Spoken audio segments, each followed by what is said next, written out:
In about 185 BC, Pushyamitra Shunga took over the throne of the last Maurya king.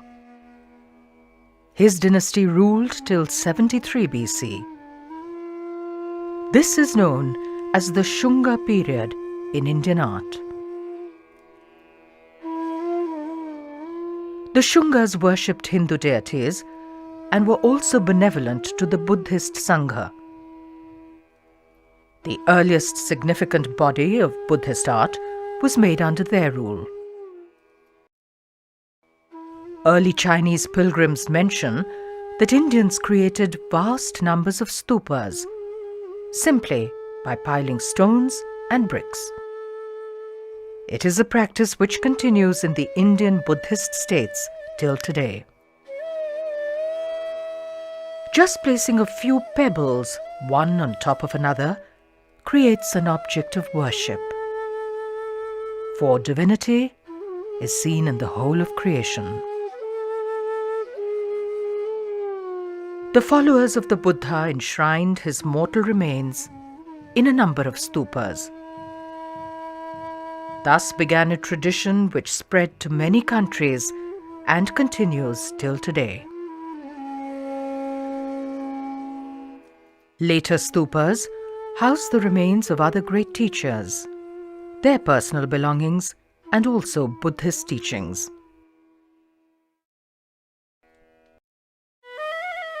Around 100 BC, a great stupa was made at Bharut, in the eastern part of present-day Madhya Pradesh.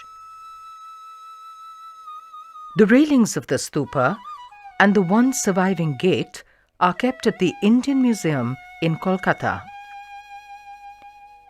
This is the earliest stupa railing to have survived. Inscriptions here show that the reliefs and figures were donated by lay people, monks, and nuns. The 9-foot-high railing or Vedika and the gateway or Torana are made in imitation of the wooden architecture of that time. The railings create a path for the devotee to walk around the revered stupa. As he proceeds, stories were made on the railings to remind him of the virtuous qualities of the Buddha. Jatakas or tales of the previous lives of the Buddha are used to exemplify the rules of conduct in everyday life. These stories continued previous folklore.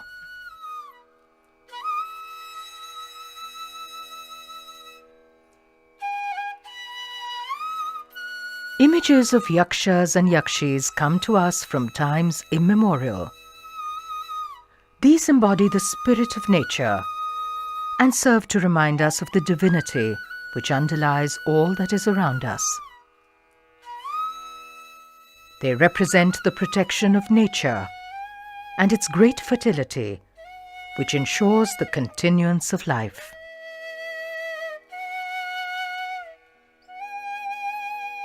On the left of the north gateway is Kubera, who symbolizes abundance.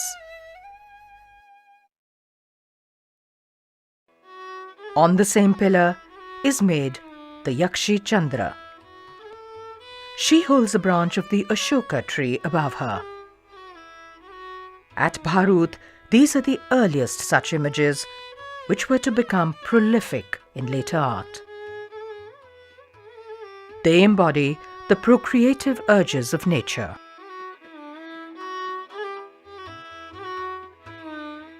The tree longs for the touch of a beautiful woman to then burst into blossom. Holding the Ashoka tree here, she is known as an Ashoka Dohada. Dohada means a two-hearted one, who bears a child and is filled with the longings of the two hearts within her. She entwines herself like a creeper around the trunk of the tree. The Hindu deity of prosperity and abundance, Lakshmi, is also made on the Vedika. This is the earliest image of the deity. The whole of existence is seen as deeply connected. All around us is a part of the greater one. Therefore, the artist sees no problem in joining different forms of plant, animal, or human life in a fully harmonious depiction. On a pillar of the gateway is a procession bringing relics to the stupa.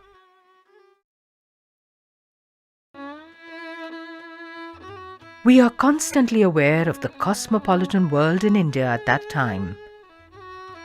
A pillar of the Vedika brings a depiction of a Greek warrior. He wears boots and a tunic, has short hair and a headband.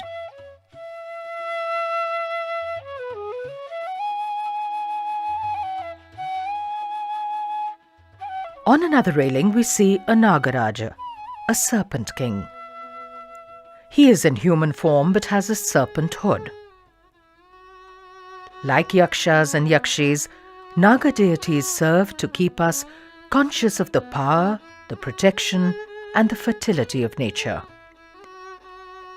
Serpents appear in art from the Indus Valley times and continue as Nagarajas in popular Indian imagination till today. Many of the roundels in the Vedika have lotus medallions. Human figures are also made inside these.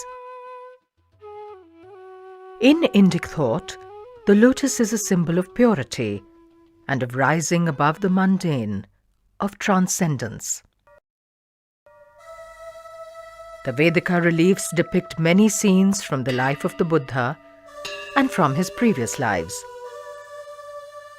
The Buddha is himself never made in this early Buddhist art. Instead, there are symbols which indicate his presence. In early Indian art, the focus was not on individuals, and there were no portraits even of kings who were the patrons.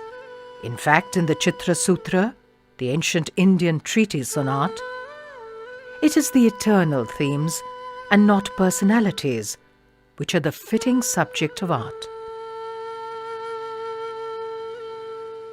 The focus in the art of the early stupas is one of the ethical message. It is this ethical message which is contained in the Jataka stories made on the Vedika. This roundel depicts the story of the Buddha when he was born as a virtuous monkey, the Mahakapi Jataka. Many incidents of the story are shown very skillfully in a small space. The tale is told in a continuous narration in which the same figure appears several times. There is no attempt to imitate the passage of time. All time and the significance of each moment are eternal in this vision. There is no need to separate the episodes of the story with frames signifying a before and an after. One of the marvelous aspects of the art of this period is that sublime character, rare even in humans, is presented in the sculpted animals of the Jataka stories. This is a view of the world which makes no distinction between the life of man and that of the animals, and even plants and trees.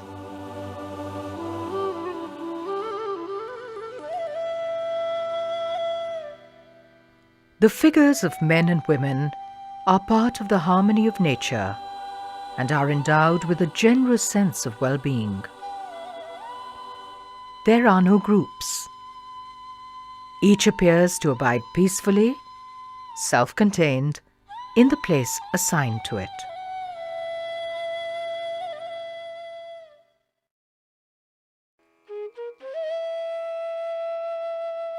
In the first half of the 1st century BC, a stone railing was made around the most revered Buddhist shrine around the Bodhi tree at Bodh Gaya. The depictions here are in shallow relief, as at Bharut. The manner of telling stories has now become more abbreviated, without as many details as was seen earlier.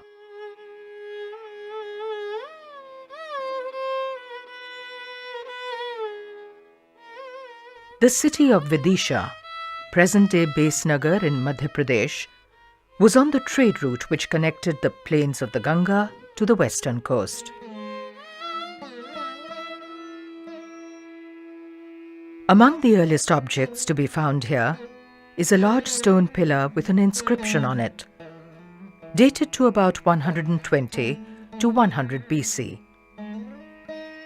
It was set up by a Greek devotee named Heliodorus in honor of Vasudeva, a name of Lord Vishnu.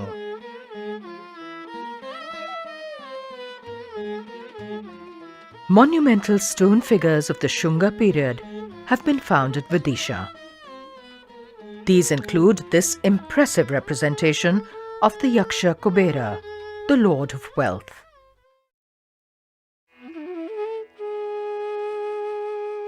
At Sanchi, on a low hill next to Vidisha, are the finest surviving early Buddhist stupas.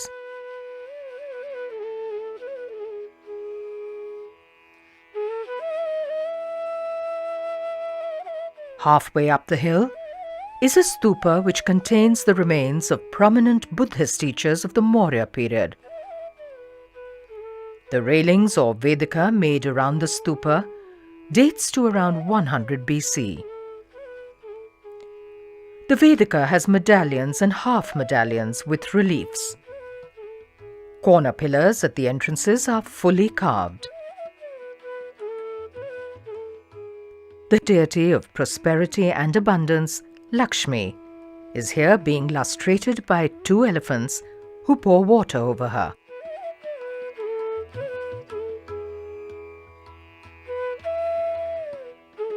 The relief is shallow and the style is similar to that of Bharut.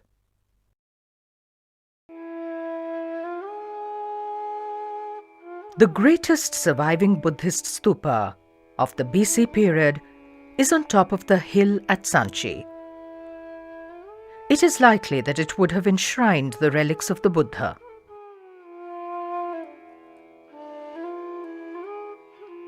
The stupa was originally made in the 3rd century BC. There is an Ashokan pillar at the southern entrance of the stupa.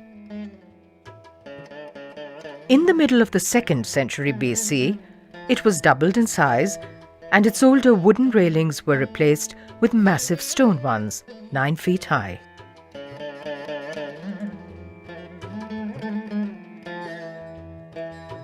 By the end of the 1st century BC, the Satavahanas, kings of the Deccan region, extended their rule to central India. They worshipped Hindu deities. However, major stone renovations here in their time made this stupa one of the most significant of all Buddhist monuments. 4 gloriously carved stone gates or toranas, 34 feet high, were made. They were completed in the 1st century AD. 631 inscriptions on the toranas tell us that the carvings were the donations of the people of Vidisha.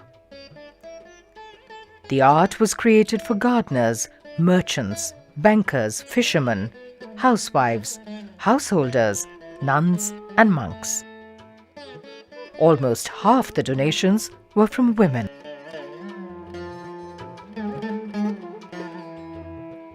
The massive Vedika or railings are plain and without carvings.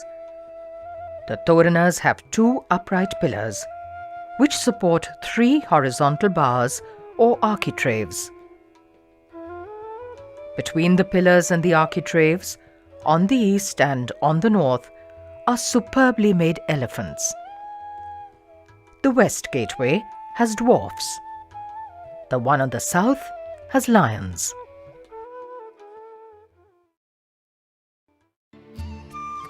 The dwarfs or ganas are made with rolls of fat and vast bellies which bulge over their dhotis. They have individualized facial expressions.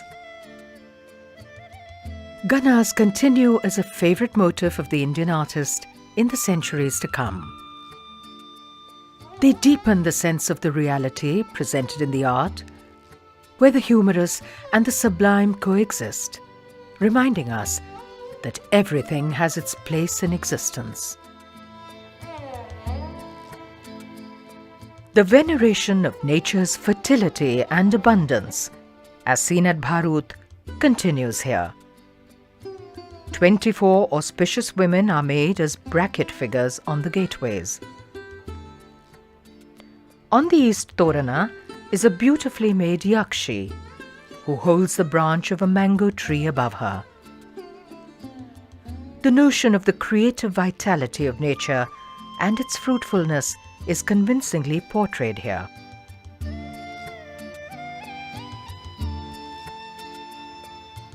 Though she is physically attached to the matrix, she is treated as though fully in the round.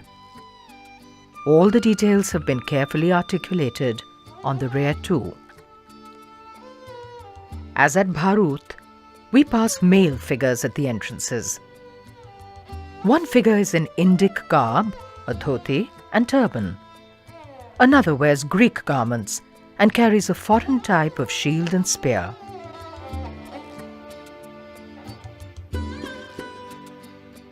The reliefs on the Toranas bring us the Jatakas of the Buddha's previous lives, as well as events from the life of Gautam Buddha. The setting of the stories richly reflects the lives of the towns and villages at the time when the art was created. The Sanchi reliefs are the most important visual record of the architecture and lifestyles of the period. The focus is still not on the personality of the Buddha. Buddhahood is still represented by symbols. The wheel represents the first teaching of the Buddhist Dharma. The Bodhi tree represents enlightenment, while footprints and an umbrella over a vacant space proclaim the presence of the enlightened one. An excellent example of the narrative scenes is the one depicting the dream of Queen Maya. According to Buddhist lore, the Buddha came to Queen Maya as an elephant in her dream and entered her womb.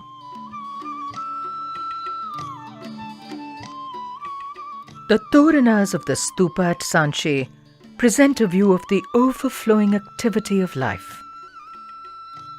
Whereas the figures at Bharut were single ones, those here are in large groups of many figures. They are in a variety of poses and in the midst of exuberant life. They are no longer depicted only frontally. Instead, three-quarter profiles are also seen. The Sanchi artist depicts a wide range of expressions effortlessly.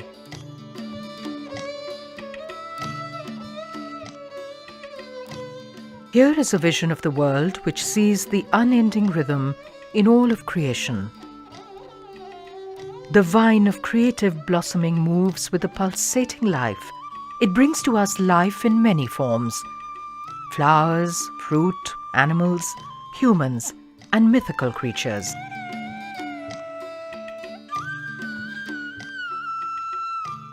Another smaller stupa at Sanchi contained the relics of the Buddha's close disciples, Maudgalyana and Sariputra.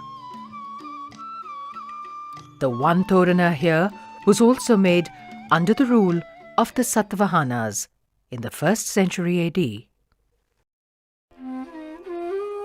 The stupa at Sanchi has an inscription on the eastern gateway, which mentions that the exquisite carvings on the gateways are the work of ivory carvers of Vidisha.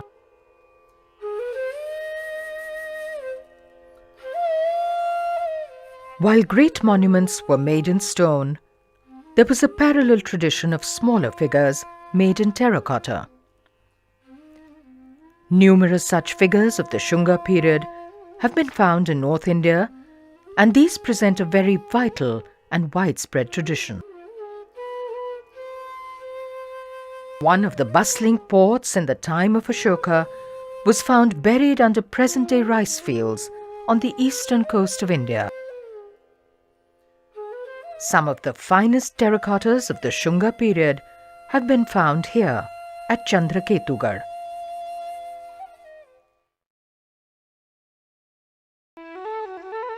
The period from the 2nd century BC till the 1st century AD saw the emergence of artistic traditions which were to prevail in Indic art for all time to come.